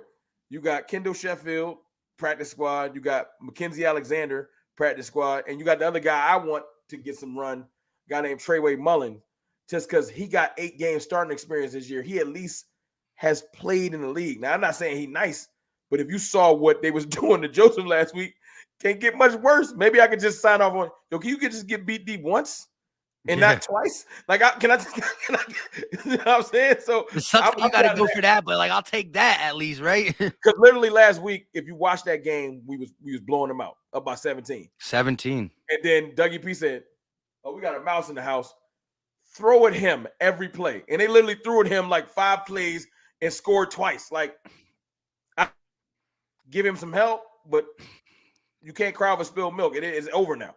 Yeah. You know? And so you got LVE out, you got a battle at our second cornerback, and other than that, we should be pretty legit. But that's the main thing. And we got who's out on the D line? Armstrong got nicked up last week. He's not gone for the season, but he might not play. But he also doesn't necessarily start. We got plenty. He's a rotational piece, yeah. Oh, and Sam Williams got in a car accident yesterday, so I don't know if he's going to play. You know what I'm saying? He said he all right, but. But we got plenty of edges. If we got anything, we got Fowler, we got Law, we got Parsons. You got a nice rotation there. We got enough edges. So I think, and Tack McKinley might come up from as a rotational piece. So we are on edge. I can't make that an excuse when you got like 8 edges. I hear you. That's how we rolling now with all the rotation pieces and getting Joseph in them. It is what it is, but it's made Fletch play better. BG, everybody's just more ready to go because they're getting less snaps. But shout out to Rashad. He said, "Is sports rigged if we face each other again with both quarterbacks healthy?" But it's crazy though. We beat Cowboys first. I don't believe sports is rigged. I always look at things like calls are going to be missed, like refereeing style. But it is weird that one with a backup. And if we find a way to get a NFC championship game and they're both healthy, that would be crazy. But again, the Cowboys would have to get out of first round. You got to handle up. Look, we don't agree on much, Mike, but it's up to us. It's up to because we automatically get out the first round off the bye week. So yes, You I know would what's our hate biggest, obstacle though? You want to keep it real? It who. ain't the first round. I really do feel confident enough that this team right now could beat Tom. It's not that, because Yeah, I feel like Tom is checked out a little bit. yeah, We got to play San Fran second round. You want that's to talk tough. about, y'all would have Minnesota. I don't want to play San Fran second round. Look, because That's a tough I defense. do, but I need to see what we look like versus the Bucks. If you want to keep it funky, because if we can't do that, then we need to go home. Go sit down, because you ain't ready. That's why There is last a week when I stat said, though. There is a stat you have never beat Tom Brady, but again, that Bucks I team know, is not the same. but when I said last week we weren't ready, everybody, all the Cowboys fans was mad at me. But what you want me to say? I just watched us lose to the Jags. We wasn't ready. Show me we ready, or all this trash y'all gotta do is for naught. Show me though, because I don't get to put a helmet on. Go do it. You know what I'm saying? Yo, shout out to Anthony C. He said, this is off topic, but I just wanted to say it's good to see father and son duos of Slay and Jefferson and AJ and Diggs making the Pro Bowl. Philly dads are the best. Look, that's him. But all this AJ and Diggs stuff, I can't find the play. He didn't score on Diggs. Yeah, I ain't see him make a catch on Diggs. Did they play against each other? How many AJ had a touchdown, but I think he only had a cut. He spent a lot of time sunning Anthony Brown and Jordan Lewis. Yeah. I want to see the matchup. AJ is dope. Let's see the matchup though before we make jokes that don't exist. But Slay definitely sunned Jefferson He for did sure. And you know what? You know who his stepdad is? Who? Diggs. Hey, I ain't mad. You know what I mean? And listen, Diggs definitely, like, Slay showed respect to Diggs. Diggs showed respect to Slay. And according to Diggs, Jalen Hurts is the MVP of the league. You know what I mean? I ain't mad at him. They all friends. They don't do what we do. Yeah. I saw Slay's joint. He gave mad props to Dak. He don't disrespect Dak. Oh, no. Yeah. And they're both Hail State guys. You know what I'm saying? But they got to play the game. They can't be best friends right now. That's off-season stuff.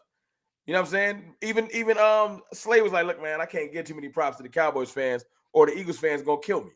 Yeah. It's a game you got to play. It is what it is. Look, we play the game, Mike. We don't hate each other, but everybody want us to. Yeah, we hate each other's teams, but we cool off thing. Like I said, if we having a conversation about music, basketball, financial stuff, me and CFT are cool. Just when we mention Eagles Cowboys, it gets a little something. And whoever win tomorrow, you're gonna have to just look at Twitter and be like, it's about to go down. Yes. It's about to go down. Internal Dynasty said, will the Eagles pay Hurts this offseason? I believe so. Now, what the money number is going to be, that is something we have to wait and see. But I believe so. It only goes up. It only goes up. Look, unlike y'all and money, I ain't here to hate on his pockets. He earned all $50 million. Go get it. Yeah.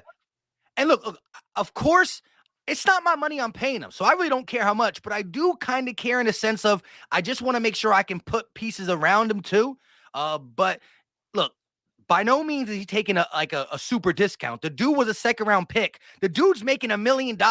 He's making $1 million playing at an MVP level. He deserves to get money. But he just got injured. Look, he might have. Look, and he just got a little nicked injury. Oh, he getting his money. Kyler Murray said, "Hey, dog, take it from me. Do not play with your money." Because look, Kyler had a bad year, and he come back a ball. But if he ain't had that money, he would have never saw this contract. Yeah, not with the ACL. Yeah. But see, I'm just interested in to see how the contract's set up, what the years are, and all that stuff. How we good with money? I can say that, y'all. How we gonna make it was Howie's pick. It was Howie's pick. He's not going. I don't you know how of a deep cornball you got to be to just prey on. I hope that he mess up your salary cap. That's not for me to argue. That don't even sound like a cool, fun argument. I know, but that's what they say to me on Twitter. I get them all in the response. Cowboy fans saying, "I can't wait till y'all pay Jalen Hurts $50+ million." Because they hoping that your team gets bad. How about we play better? Right? Play better. Like, I don't want to argue Stephen Jones versus Howie Roseman. That ain't my thing. Y'all can just have it. like you know what I'm saying? How about my players play better? Because this is a league about when you get on the field, hold it down. Mm-hmm. It is what it is. I watched y'all be a Super Bowl team and us be able to beat y'all the year after. I never Y'all got have to y'all. watch you be a Super Bowl team, I'm though. just Just let you saying, know. it is what it is. I'm just kidding. The Well, Super listen. Bowl, I'm just saying the Super Bowl rings didn't mean nothing when the ball get kicked off. And tomorrow, 13-1 and 10-4 ain't gonna mean nothing when the ball get kicked off. It just ain't. Yeah. Because I watched the Texans that everybody joked on us about get the Chiefs everything they wanted. Right after y'all beat them in a close game, they almost beat the Chiefs as well. So any given Sunday. I hope that whatever tomorrow is, I really just want us to handle our business in the playoffs so we can all get what we really want. I don't even know if I can handle it. Like the lead up to an Eagles Cowboys playoff game. Oh my! Now seriously, if it starts looking like that, bro, we gotta lock. I might have to call off work. It's gonna be crazy. It's gonna be wild. It's gonna be crazy. It will. But and again, the crazy thing is it can't really happen in the divisional round. So and it would have to be the biggest game not called the Super Bowl. So like for no matter who you are. And trust me, the Eagle fans know because in my life, 20 years, we got the 2 Super Bowls, won one, but we lost a couple NFC championship games. It's soul crushing. And to lose a game to a team that you despise. That you know, I said nothing to shut this down. That one might keep you quiet to the summer. Whoever lose that game will be quiet. Like you would have to just pull it down. Look, that's the type of game you come back like I'm just draft talk. I don't want to talk to you about nothing else. Let's do mock drafts. Like yo, you gotta just be humble after that loss. Like you can't even do nothing. Like yo, CFT, how you feel about that loss? Hey man, look, I got a running back going in the third round. like you gotta and so say for some reason one team say if we end up playing in the first round in the playoffs and lose, it still stings because it's a playoff loss, which happened before. Y'all beat McNabb in the playoffs, I believe, one year, first round. It stings. But an NFC championship game like that close, that will break souls. Let's get these couple out because I know we're going a little longer than what we wanted to. Gilly the Kid said we have 4 players that have 10+ sacks after tomorrow. First team in history to do it. Dak with a late turnover. Merry Christmas, birds. Hey, I said on the big panel, I got Dak throwing a late pick that changes the game. And I don't know who it's going to be, but I got that. And listen, it's easy to bet picks because he's been consistent with giving at least one a game, at least. I got y'all being frustrated tomorrow because I got us being able to run the ball on y'all better than y'all. That's going to make me upset. That's what I got us really coming out there tomorrow and just being like, y'all, it's a road grade game. And us being to have a little bit more success than you want to see. That's all because I know that's going to be the most demoralizing. Dak throw for 300. Y'all ain't going to change y'all opinion of him. Oh, but if we come out there and move that ball against y'all that will make y'all feel bad. That's what I want to see. Yeah. Rashad with the $5 super chat. Goddard's coming back may also be significant. Also in the screen game in the middle of the field with AJ and Smith being outside. I agree. Dallas before he got hurt led the tight ends and Yak. Was top 5 in Yak. A lot of quarterbacks that are coming into the game for the first time. Yeah, Gardner Minshew can throw to the outside, but who's your safety valve? Tight end. And so Minshew's going to hit him a couple times. Who? That skill set is, I would hope that y'all be doing more passing and throwing because one thing Jabril Cox can do is cover, and he got to start tomorrow. Like safety? He covers like a corner. So that's his skill set. That's why he almost didn't get drafted because he's such an in-between linebacker. Like weight-wise. So put him on Goddard. He can run with Goddard because he can run with receivers. Now, if y'all start running the ball a lot, that's where we get nervous because he's not as heavy in the back pockets. So we're going to have to see. Got to rotate, play some 3 safety sets. Alex B said Philly Mike CFT don't know that Peters is washed. I know where he at. I know exactly where he at. I know that we got a right tackle that tore his ACL, and I ain't got much of a choice. You can talk washed all you want to. You like, well, I ain't putting Josh Ball out there. So sometimes no matter how washed a player is, if he's the best available, you got to play him. You can't not have somebody out there. Joseph Tyson, we are coming for Dallas, but we need to come to play again. Look, this game can go really so many ways because any team that comes in and makes big mistakes, I think these teams can make other teams pay. If we come out with two or three turnovers in the first half, That's the uphill battle we're not going to be able to climb. And same, if the Cowboys come out with 2 or 3 turnovers, it's an uphill battle they might not be able to climb. But there's a good chance that if it's mistake free, this game can go back and forth a little bit. And that's why I tweeted that yesterday, because as bad as our defense is, we do lead the league in turnovers, which means we do make plays that help our offense. And if we can turn over Minshew, it's a little bit different than, hey, look, if anything, look, if you want to flip things silver lining, we used to Dak turnovers right about now. It ain't breaking nobody's spirit. It's just like, all right, man, here we go again. Like, you know what I'm saying? At least the last 5 weeks, if Minshew throw 2 turnovers, they might be like, Jalen wouldn't have did that. That's all you need. And you could just be like, man, I ain't about to go all hard, man. We 13-2. Let him have it. And plus, Minshew, you know, haven't been out there playing football, can get in his head. That was my biggest thing with Cooper Rush. I said this before we played y'all. I said, I'm surprised that Cooper Rush has 0 turnovers in 4 games. Like, that's not easy to do. But I said, broke him. Yes, I said, if we get 1 turnover, it's going to be a snowball effect. Broke him. Not used to doing it, and it definitely broke him. But Darkness said, no excuses for us. This is an Eagle fan. We still got most of our players. No excuses. And I will take the loss on the chin. What a be excuse. It is. I mean, I'll mention Gardner Minshew. And I look, I'm not going to get mad at the excuse. I'm going to laugh. It is coming. Nah.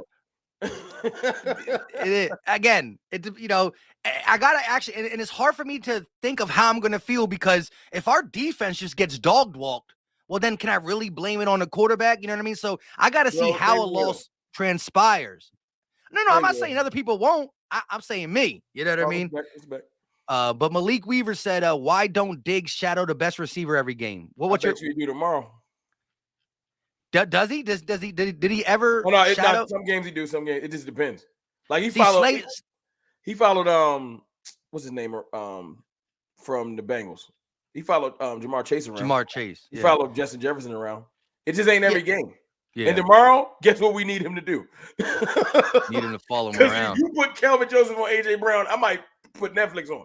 I might just be like, it's a wrap, right? All right, we about to get up out of here. Just give me how you feel the game's gonna go before we get out of here. Give me like a little preview of what you think's gonna transpire and the end result of this game. I could see Cowboys winning. I would say 27-17, maybe 27-20. I can see it being mostly because of the backs of Tony Pollard and Ezekiel Elliott. I know y'all want me to come out there and be like, Dak Prescott. No, I feel like I want to see our O-line move y'all D-line against y'all will, because that will show me that we spoke with y'all. You know what I'm saying? It just is what it is. And at the end of the day, we just don't have the offensive weaponry to say we're going to just air it out. We don't. Now, do I think T.Y. Hilton is going to help? Like on like a couple of possession, like he's not a possession receiver, but I'm just saying his skill set help us with a couple of possessions, maybe 1 or 2, which is all we signed him for. Yeah, I think that'll help. I think that he would probably have made that catch that Noah Brown couldn't bring down. You know what I'm saying? But that doesn't mean that at the end of the day, I feel like that could go for like 230, maybe 1 or 2 touchdowns, but it's really going to be on the backs of Tony Pollard and Ezekiel Elliott. And if we can't do that, then we will lose tomorrow. If we cannot run the ball, you heard it here first, we will lose. And I'm sure Mike is like vice versa. If we can't stop the run, we might lose. That's my mindset. Yeah. So that's it, man. I feel like it'll be a close, hard-fought game. Y'all roster too good for me to just say we're gonna beat y'all 30-3 or something stupid. You know what I'm saying? So I can see it being a 1-score game. But do I feel like we can win? Yeah. And we'll get ridiculed all week. Y'all just beat Gardner Minshew by 7. And I won't care. I won't care at all. Hey, I hear you. So I got the game being 29-20. That was my score on the big panel. I think I'm going to stick with that. Eagles slightly under 30. I think, again, we are going to try to set up the run, the play action, all that stuff that Dallas knows we're going to do. We're going to try it. You know, if you do it right, and our offensive line at times, we can let you know what we're doing. We just that good. And so I want to come out there and do it. Dallas is going to probably put guys in the box. And y'all gonna miss them. Y'all gonna miss them quarterback sneaks though, because Gardner Minshew ain't Jalen Hurts. Yeah. He's not moving. Okay, I know like Kelsey get Gardner Minshew ain't Jalen Hurts, so y'all gonna miss that. Yeah, we surprised when if we end up in a 3rd and 1, we just might hand it off instead. They might not even try Minshew. And that ain't easy. That ain't easy because y'all got backs in line, so that ain't easy. You're right. Yeah. That being said, I got us trying to establish the run, going through Sanders, run at Micah Parsons, keep him guessing. If Micah Parsons knows that we're in 3rd and long and he can just get loose and rush the passer, it's different to when it's 3rd and 3s and you don't know what's coming at you. So I do think Minshew's going to get loose. I can see Smitty having a bigger game. I think they're going to focus so much on A.J. Brown. Smitty needs 99 yards to get to a K. And then we got 2 1K receivers. I don't know if he gets it, but I think that Smitty's going to have 80. I think he's going to have the better game between him and A.J. Brown. 29-20. I think Dak Prescott's interception is going to be in that 3rd quarter. So I think I don't think we're going to throw an interception tomorrow. You know? None? I feel like we're going to be focusing so much on the run. I don't even think he's going to throw an interception tomorrow. Yeah, it is hard to throw an interception if you're only throwing it 20-something times. I feel like he's going to keep it mad light tomorrow. It's going to piss y'all off. Like, air it out. I think he's going to be... I want to pick just because. And here's the thing. One of the reasons why... And look, I love sacks because if you get a sack on a quarterback, it's big. You don't know what that pass would have been. You don't know if it would be a big completion or an incompletion. Yeah. But part of the reason why we fell off with interceptions is because of how many sacks we're going to get. I think early in the season, when we were like top 10, top 7 in sacks, we were still getting pressures. And so, quarterback drops back, guy in his face, he throws a ball that he doesn't really want to throw, and it gets picked off. Think about just watching the Eagles. I know you don't watch them intensely, but a couple of C.J. Gardner-Johnson picks against Arizona was because of the pressure. Kirk Cousins threw 2 to Slay just because he was off his back foot throwing it. All that being said, now we're actually getting the sacks, and that's why we're getting less interceptions in the secondary, because that ball that can go for a 1st down, but also can go to as an interception. It's not being picked because we got like 20 sacks in the last 3 games. Yeah, but sack differential, that's why or not sack, when people say a turnover differential, like our D line is still getting multiple. We still lead the league in pressures, like by like 30. Like, so we still getting there. But the problem is lately they found, like, if you look at the last 2 weeks, who been getting roasted and toasted? KJ. You know what I'm saying? So it is what it is. Like literally, I'm talking about had like 4 touchdowns scored on him in 2 weeks. It ain't no excuse, but that's why you do something like we're gonna have a mid-season cornerback competition. Because you like, we can't just let it. Because if you just play off, is Anthony Brown, does he have the option? Is he going to be able to come back in the playoffs, or he's done? Yeah, he gone. So we started the year with 3 starting corners. 2 of them tore their ACL. Like, this is the reality of why our defense has been looking different, right? But no one want to hear it, so that's why you haven't heard me say it. I'll do it on my stream with the Cowboys fans, but if I go on Twitter today and say our defense is looking bad because we got 2 people tore their ACL and our starting linebacker got a stinger and he out, y'all not gonna be like, you know what? You right, CFT, it's cool. I'm gonna be like, yo, shut up, no excuses. So I don't want. So why bring it up? why bring it up? That's true. No excuses, and it's going to be tough. But DJ's World said, we all know what the deal is with a Dallas loss, but what happens in the fallout of a Dallas win? Like with y'all, ain't no fallout with us. We win, we going to celebrate. Yeah. If Dallas wins, you got Cowboys fans that they're self-deprecating, that just don't like happiness. So they won't give us, there's Dallas fans that won't be happy if we beat y'all tomorrow because Hurts ain't there. Yeah, I'm not going to celebrate like I won the Super Bowl. I'm going to hit up Mike. I'm going to hit up LB. I'm going to joke with y'all because it's funny. And then I'm going to move on because it don't mean much. Because guess who we got on Thursday? If we win tomorrow, somebody can punch us right in the forehead. We got Tennessee. Yeah. So we can't celebrate too long because if we beat y'all and lose to Tennessee, we right back where we started. Right? Because at the end of the day, you're only as good as your last game, and that's what gets talked about into the next one, and that's what I love about football. Baseball, basketball, you can play back-to-backs. You play 3 days in a row. Football, you got to deal with what happened. What you went out and put out there on Sunday, you got to deal with that into the next one. You know what I mean? And I love it. I love it. Goat wants smoke. Said defensive game, Eagles win 24-17. I do think it's going to be defensive game. I got us getting 29, though. As long, if Gardner Minshew shaves off that beard and goes rocks the stash, he gets his superpower. Before we go, I'll say this. When I hear people give scores for because you talk trash a lot, but when I ask people, when people get a scores, it tells you how much you really respect your opponent. And ain't nobody really going too hard. You said 9, but most people keeping it within 7, a score. Yeah, letting me know that you think we super trash, but you like, like, so if you know that tomorrow can swing both ways. Y'all ain't going into tomorrow's game like this is a cakewalk. You can't do that to any team though. Huh? Really can't do that to any team because like you just putting out. Well, now, y'all watching the Giants game knowing that y'all was about to true. And it's what it is. But like, look, the Chiefs really walked into the Texans game thinking that they were going to dog walk them. And guess who else did? And almost got smacked too.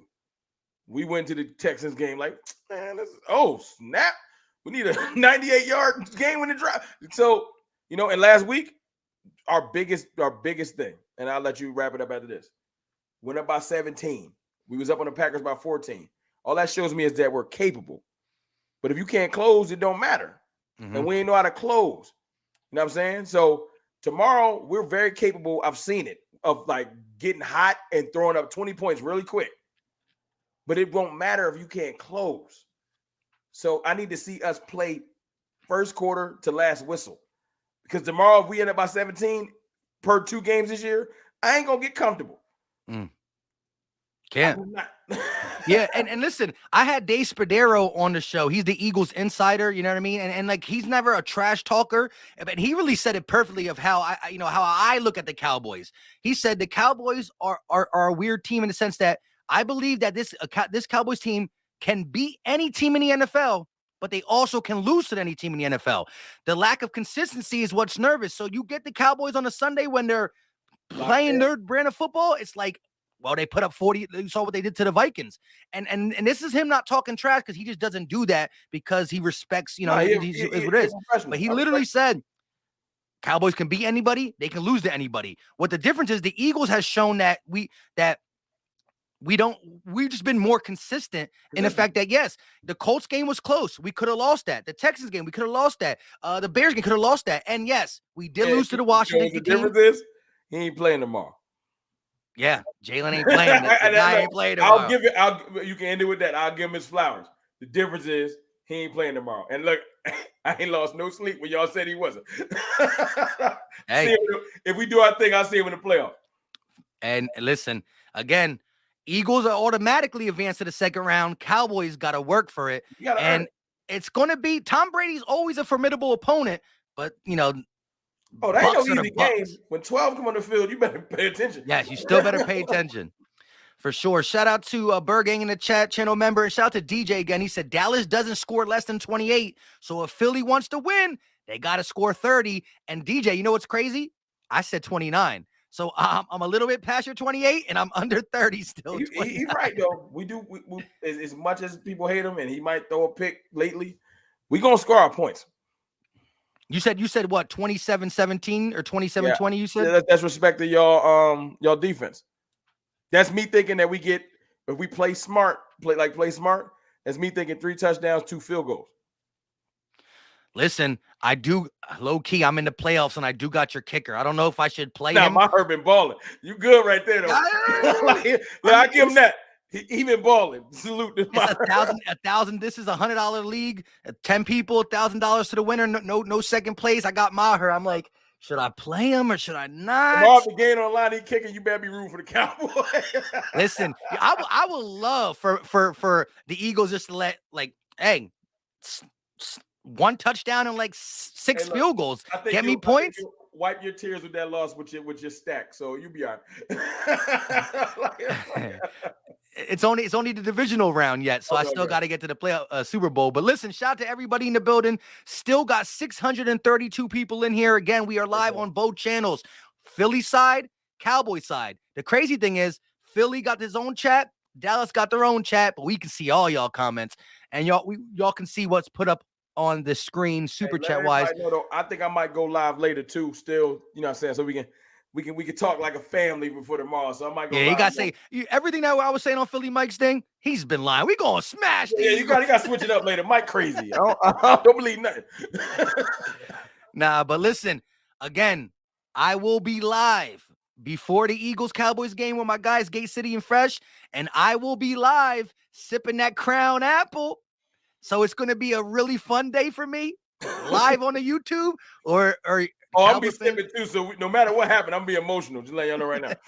Emotionally happy or emotionally sad? Yeah, I agree. Until next time, the next time you hear, well, he might go live later, but you will be hearing from both of us. Eagle side, Cowboy side. Win, lose, draw. We gonna own it or we gonna run with it. All right. Until next time, y'all know what time it is. We out. Peace.